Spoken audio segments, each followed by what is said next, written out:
সামনে কালী পুজো, দীপাবলি। কলকাতার রাস্তায় চলাচলের মাঝেই চোখে পড়ে আমাদের নানা কালী মন্দির। তার মধ্যে কিছু বিখ্যাত মন্দির রয়েছে যার ইতিহাস আমরা মোটামুটি সকলে জানি, আবার এমন কিছু অজানা ছোট্ট মন্দিরও রয়েছে যাকে হয়তো আমরা চিনিই না। রাস্তার এক কোণে পড়ে থাকে সেসব মন্দিরের ইতিহাস। তেমনই একটি মন্দিরে আমি চলে গিয়েছিলাম।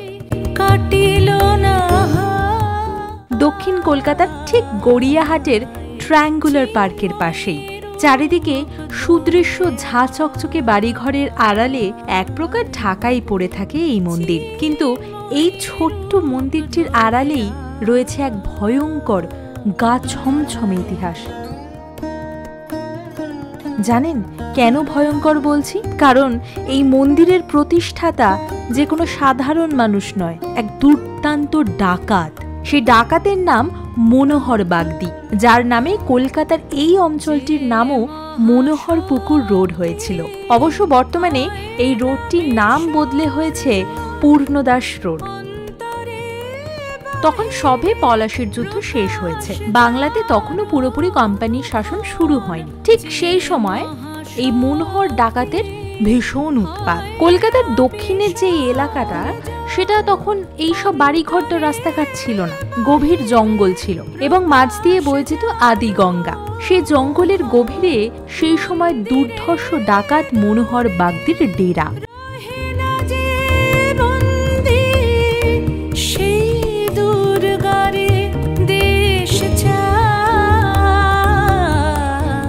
ডাকাতির আগে একটি কোষ্ঠী পাথরের মূর্তিকে কালী জ্ঞানে পুজো করত মনোহর।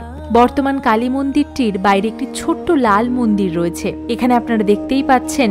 সেখানে ওই কোষ্ঠী পাথরটি রেখে পুজো করত সে।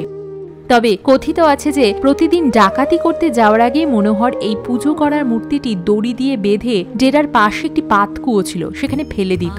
মনোহরের মারা যাওয়ার পর দীর্ঘদিন সেই মূর্তিটি পাতকুয়োতেই অরক্ষিত অবস্থায় পড়েছিল। স্থানীয় এক বাসিন্দা কামাখ্যাচরণ মুখোপাধ্যায় তাকে দেবীর স্বপ্ন দেখান।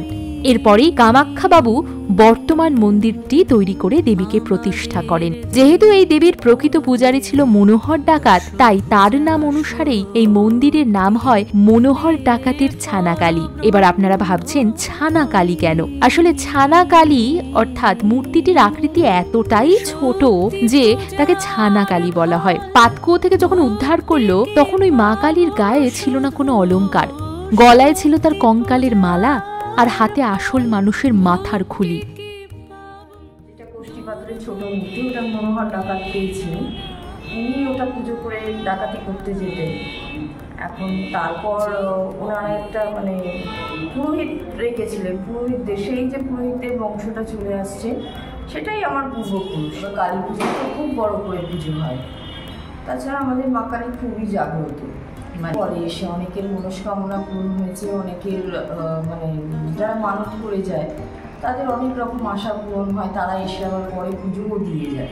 এই আর কি, ভোগের জন্য কিছু ছিল না, জোগাড় করতে পারেনি, হঠাৎ কে এসে নাকি দিয়ে গেছে ভোগের জন্য, তাকে চেনেও না, হঠাৎ এরকম এই আর কি, এরকম অদ্ভুত অদ্ভুত ঘটনা। কালী পুজোয় তো খুব বড় রকমের ওয়ান পোলাও, খিচুড়ি, 5 রকম ভাজা, সব রকম মাছ টাছ দিয়ে বড় করে ভোগ দেওয়া হয়। অনেক মানুষের মতে এটি এশিয়ার সবচেয়ে ছোট কালী মূর্তিও বটে।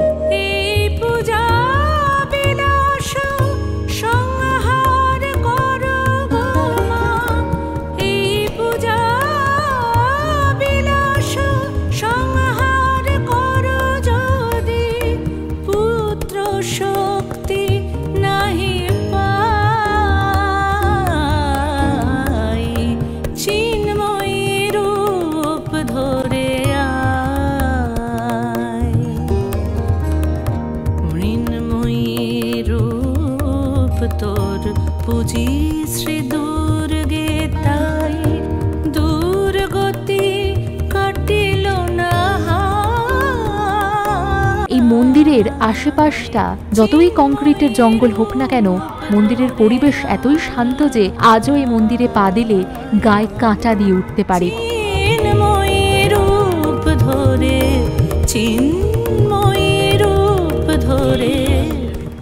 দীপাবলির আগে আপনাদের সকলকে জানাই শুভেচ্ছা। ভালো থাকবেন এবং ভালো রাখবেন। আমি আপনাদের বন্ধু শ্বেতা। নমস্কার।